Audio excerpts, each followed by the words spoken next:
Selamat siang teman-teman OMK. Gimana nih kabar teman-teman semua?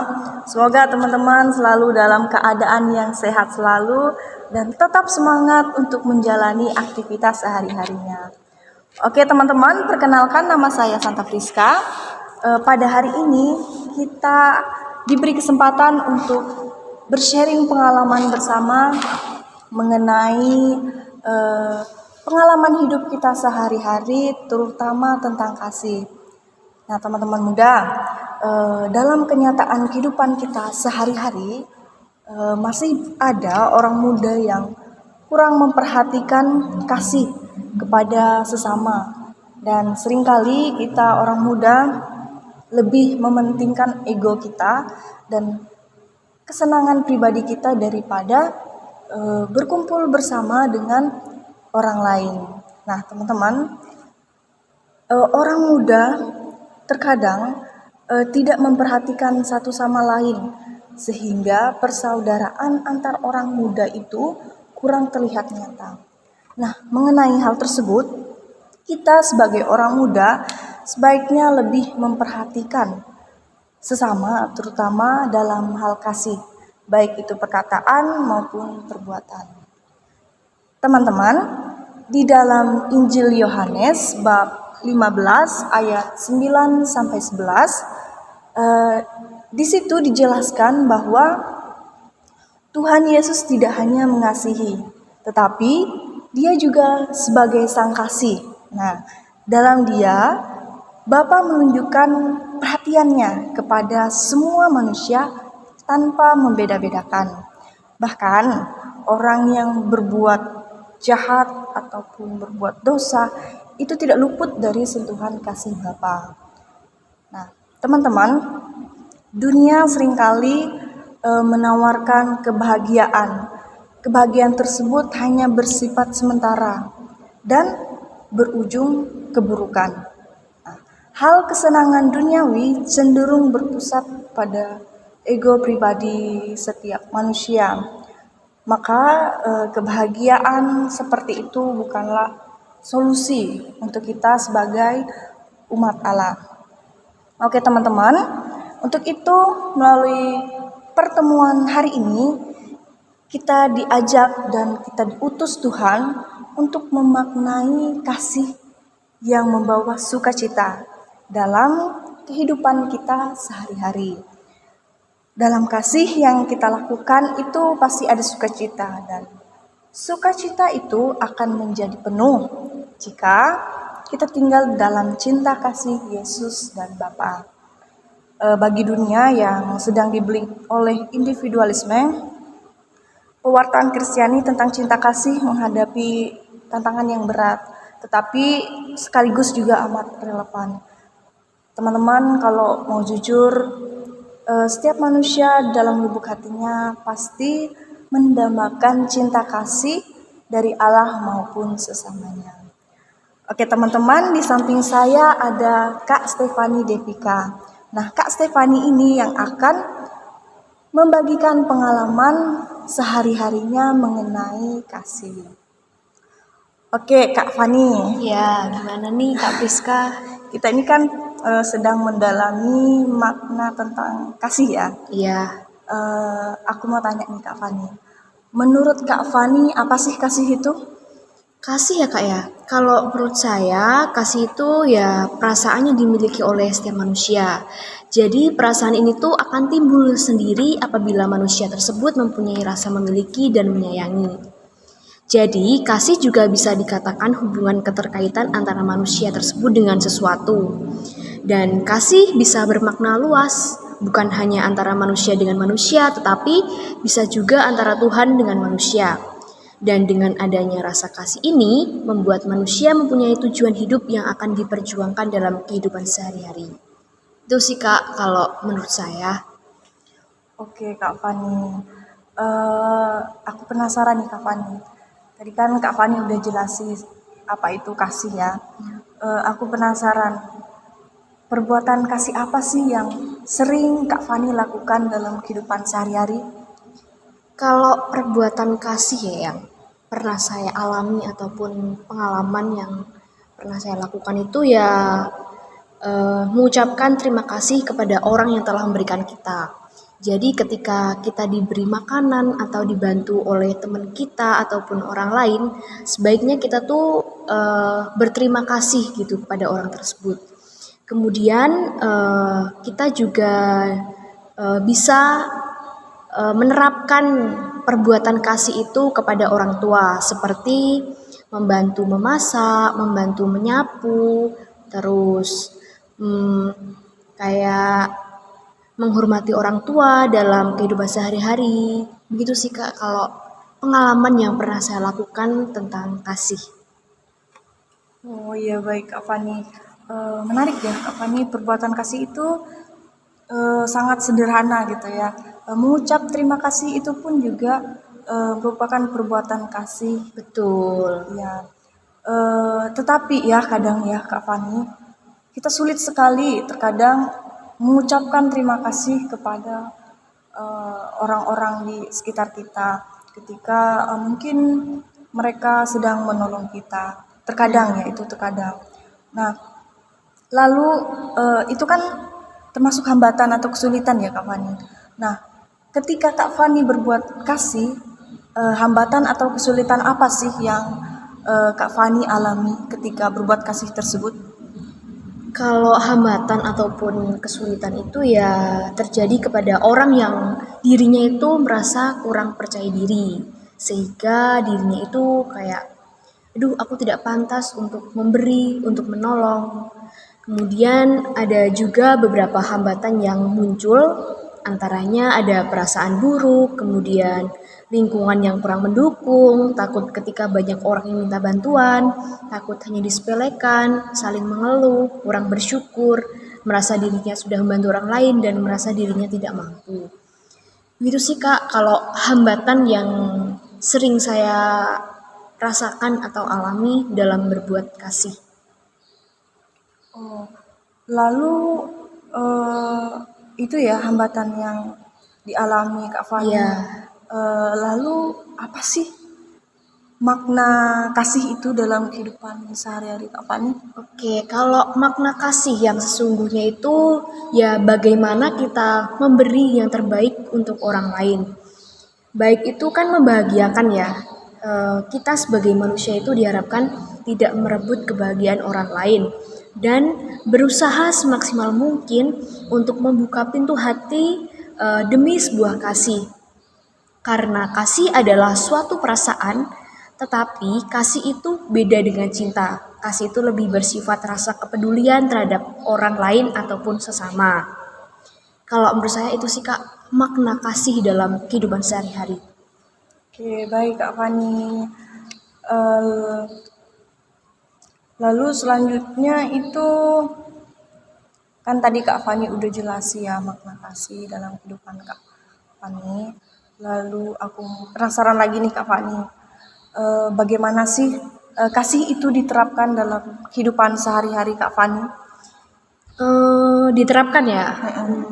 Kasih itu kan diciptakan agar kita sebagai umat Allah ataupun manusia untuk saling mengasihi.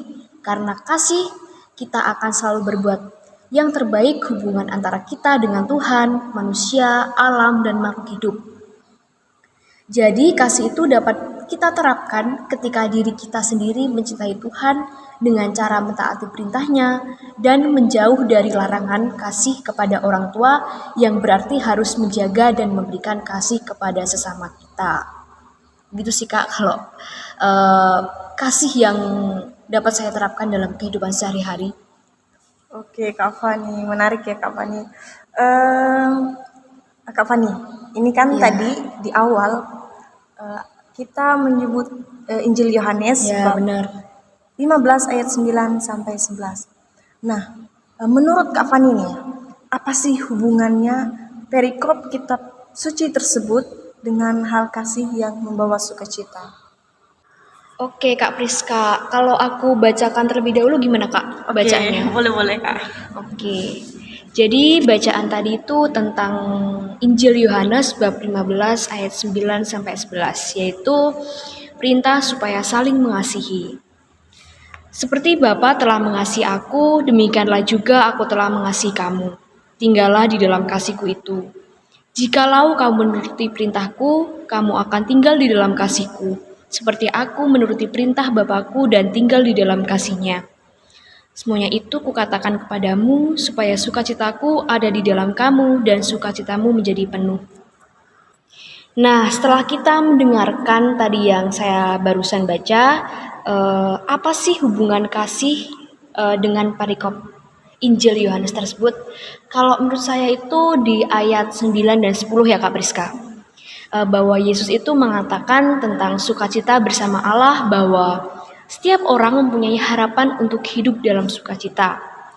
Yesus sendiri menawarkan sukacita yang kekal dan akan membawa kedamaian, sehingga sukacita akan dibawa oleh Allah itu sendiri. Untuk memperoleh sukacita tersebut, ada hal penting, yaitu tinggal di dalam Dia. Maka barang siapa yang tinggal dengan Tuhan, maka ia akan mengalami sukacita dengan Tuhan, karena ada hubungan khusus antara manusia dan Tuhan. Ketika tinggal bersama Allah, maka senantiasa kita selalu menuruti perintah-Nya. Dan perintah itu adalah perintah kasih.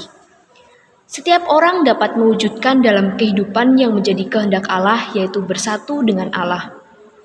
Allah akan bekerja dalam kehidupan sehari-hari yang akan selalu mengaruniakan rahmat dan berkat sukacita bagi orang-orang yang mengendalikan Tuhan dalam kehidupan sehari-hari.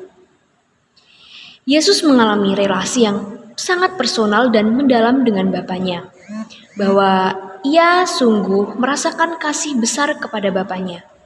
Kasih Bapa telah meneguhkan perjuangan ia untuk mewartakan kerajaan Allah dan kerajaan Bapa kepada semua bangsa. Maka dengan kasih Allah menjadikan Tuhan Yesus mampu mewartakan kerajaan Allah kepada semua orang. Relasi kasih antara Bapa dan Tuhan diserahkan kepada kita sebagai manusia. Tuhan sangat kuat dalam mewartakan kerajaan Allah kepada kita semua. Demikian kita semua dipanggil menjadi murid-murid Yesus untuk tinggal di dalam kasih-Nya. Tinggal dalam kasih berarti kita menuruti dan mentaati sabdanya. Maka sabda Tuhan terus-menerus hadir untuk menyelamatkan kita semua. Apabila kita peduli akan orang lain, maka disitulah kita sungguh-sungguh merasakan kasih Yesus untuk manusia. Itu sih Kak, kalau hubungan bacaan Injil Yohanes bab 15 ayat 9-11 dengan hal kasih yang membawa sukacita yang sudah dijelaskan oleh Kak Priska tadi di bagian awal. Oke Kak Fani. Kak Fani udah menjelasi dengan panjang lebar ya. Oke, sekarang Kak Fani. Setelah tadi kita mendalami bacaan Injil tersebut, melihat hubungan dengan kasih yang membawa sukacita, lalu apa sih harapan yang ingin dilakukan untuk kedepannya, terlebih-lebih mengenai hal kasih ini Kak Fani? Kalau harapan itu ya, dalam kasih kan ada sukacita ya Kak ya. Dan sukacita itu akan menjadi penuh jika kita tinggal dalam cinta kasih Yesus dan Bapa. Sebagai manusia ciptaan Tuhan, sebaiknya kita semua dapat mengambil nilai-nilai yang Tuhan ajarkan, yaitu nilai yang terpenting tentang kasih.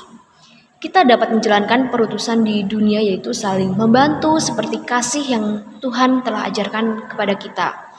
Maka kita sebagai orang muda diharapkan untuk dapat melihat dan menyelami kasih dalam kasih persaudaraan. Sehingga kita mempunyai niat untuk menjadi pribadi yang mengutamakan kasih kepada orang lain ataupun sesama kita. Begitu sih Kak, kalau harapan saya untuk kedepannya bagaimana menerapkan kasih yang Tuhan ajarkan kepada kita. Oke Kak Fani.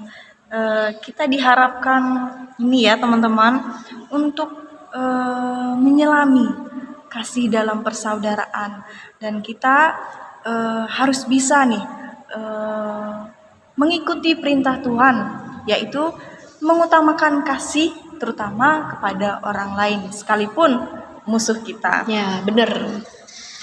Oke, Kak Fani. Ya. Niat-niat apa sih yang ingin diwujudkan Kak Fani untuk berbuat kasih kepada sesama?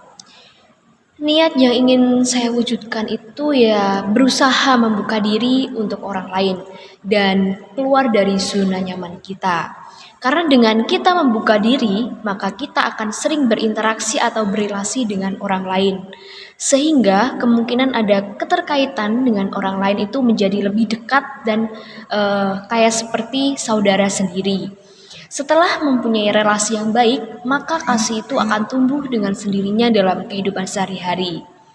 Kasih akan tumbuh apabila dalam diri kita mau diajak untuk saling mengasihi satu sama lain kepada orang lain. Itu sih Kak, kalau niat-niat yang ingin saya lakukan yaitu membuka diri dan belajar keluar dari zona nyaman kita. Oke, baik Kak Fani.